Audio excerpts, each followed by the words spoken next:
Hello and welcome to another LFR guide for Throne of Thunder. This is for the new section called Halls of Flesh Shaping. The first boss that you're going to encounter in this is Durumu the Forgotten. This boss, I'm going to say right off the bat, is extremely difficult, even in an LFR setting. He's already been nerfed at least once or twice that I know of, and I imagine he might be nerfed another time.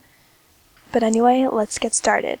So if you're a tank, you're going to want to swap at 5 stacks of Serious Wound, so try to stay in communication with your tank to make sure that you're both paying attention.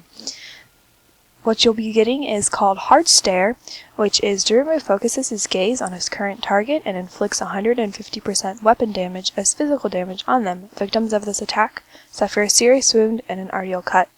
Serious Wound is victims of Serious Wound receive 10% less healing per application, which is why you want to swap at 5 stacks. And then Arterial Cut.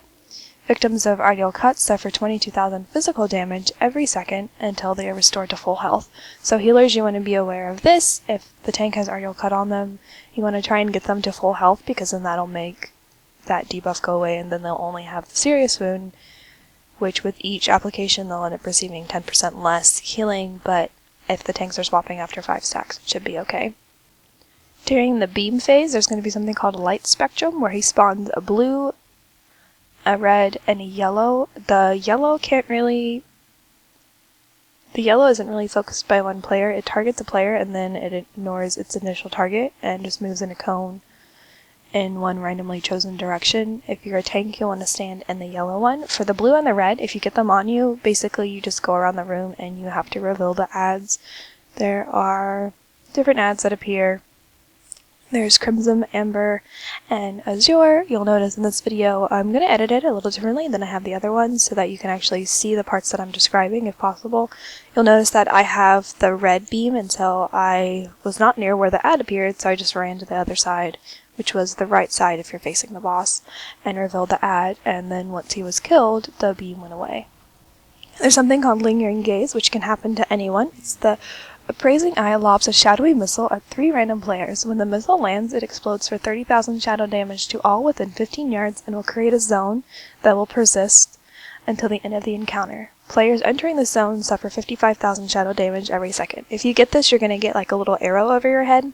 So try and drop the shadow blobs around the edges of the platform that you're standing on, but don't put them near other ones. Make sure that they're spaced out. So if you have one and you're running to the edge and you notice there's 2 kind of already grouped up, try to get it away from the group. You want to keep them as spaced out as possible, because during the maze phase, which will kill a lot of people anyway, you don't want people to be running over a bunch of shadowy.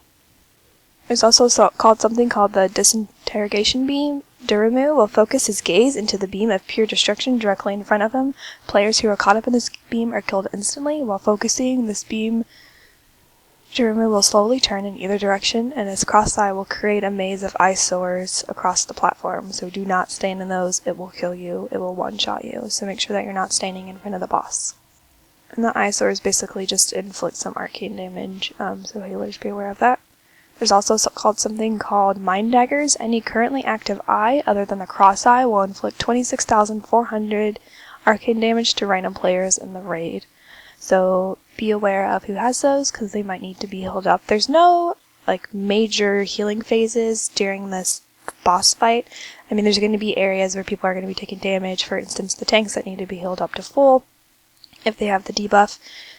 People that are standing in any of the light beams that people have to walk around the room, people that have it focused on them, and people that walk over it are going to take damage, and those ads also don't have to be tanked, so you don't have to worry about that. But during the maze phase, this seems to be the thing that really kills people, so if you can, and I hope there's one in your group, definitely pop Hero, or Bloodlust, or Time Warp, or whatever during the very beginning of the boss fight, because most likely most of your DPS are going to be dead by the time the maze comes around, so you'll want to get as much DPS out at the very beginning of the encounter as you can. Now during the maze phase, what I found worked is if you have people in the group that are familiar with doing the maze and that are confident in doing the maze, mark them. We did that on, I think, our 3rd or 4th attempt. and it made it a little bit easier for some people, but I found when the maze phase was about to start, I stacked up where the boss was, because that's where it's going to end up starting anyway. And there's going to be the room is going to be covered with this like shadowy black stuff, so you don't want to stand in that because you'll end up taking a lot of damage. For healers, if you have any instant heals, use them, because a lot of people are going to be taking damage because they're probably going to be standing in stuff they're not supposed to. As a druid, I was basically just putting rejuve anywhere I could and using wild growth. So if you're a priest, you could use like your shields or whatever else you have. And you basically just follow the line. I was just following other people and ended up actually surviving the maze phase, but it's really difficult. Again, this boss fight has already been nerfed at least once or twice, and it'll probably be nerfed again. So just try and do your best as you can. If you have any questions, or if you ended up killing the boss, or if you have any suggestions to add to this guide, you can leave them in the comments below. Let me know how the boss fight went for you. As you can see in this video, we never end up killing him, so yay, even with several stacks of the buff. So once again, thanks for watching, subscribe if you haven't already, and like this video if it helped you.